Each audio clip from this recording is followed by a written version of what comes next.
जनाब, अब एक बड़ी खबर और अफसोसनाक खबर की जानिब बढ़ते हैं और वो है पेशावर से, जहां पर सदर के इलाके में शॉपिंग सेंटर में हौलनाक आग भड़क उठी। कई घंटे गुजर जाने के बाद भी आग पर काबू न पाया जा सका। पाक फौज, एयरफोर्स, कैंटोनमेंट बोर्ड की 30 से ज़ायद गाड़ियाँ आग बुझाने में मसरूफ़ हैं। फायर ब्रिगेड हुकाम के मुताबिक ऑपरेशन में 130 फायर फाइटर्स हिस्सा ले रहे हैं। आग मार्केट की बेसमेंट में मौजूद दुकान में शॉर्ट सर्किट के बायस लगी।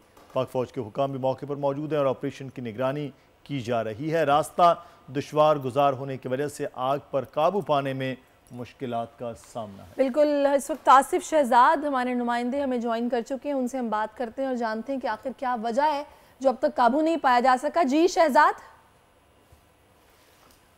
जी बिल्कुल, ये मसरूफ तरीन इलाका है पेशावर सदर का। यहाँ पर तमाम जो कारोबारी मरकज है, इसमें ये मोबाइल प्लाजा है जिसमें मोबाइल के जो स्पेयर पार्ट्स हैं, बैटरीज हैं और जो दीगर सामान है वो मिलते हैं।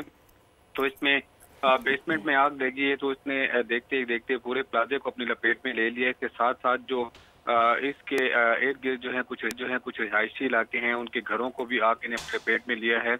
मसाइल यहाँ पर ये हैं कि जो मोबाइल की बैटरीज हैं वो वक्तन फवक्तन ब्लास्ट हो रही हैं। उसकी वजह से आग की शिद्दत जो है वो ज्यादा होती जा रही है।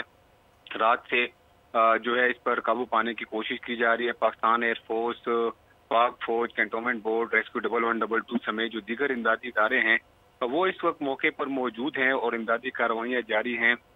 फायर फाइटर जो हैं 150 से ज्यादा फायर फाइटर हैं जिनके मुख्तलिफ एंगल से आग पर काबू पाने की कोशिश करते हैं। कुछ दुकानें ऐसी हैं जिनसे सामान निकाला गया है। कुछ लोग अपनी मदद आप के तहत भी इसमें जो आवाम है वो भी इनकी आग बुझाने का अमल भी जारी है। लोग अपनी मदद आप भी कर रहे हैं, लेकिन इस वक्त पाक फौज के जो रेस्क्यू के इदारे हैं वो भी हैं, 1112 भी इस वक्त मसरूफ़ अमल है कि आग को बुझाया जा सके। बहुत शुक्रिया, आसिफ शहर में आगाह कर रहे थे।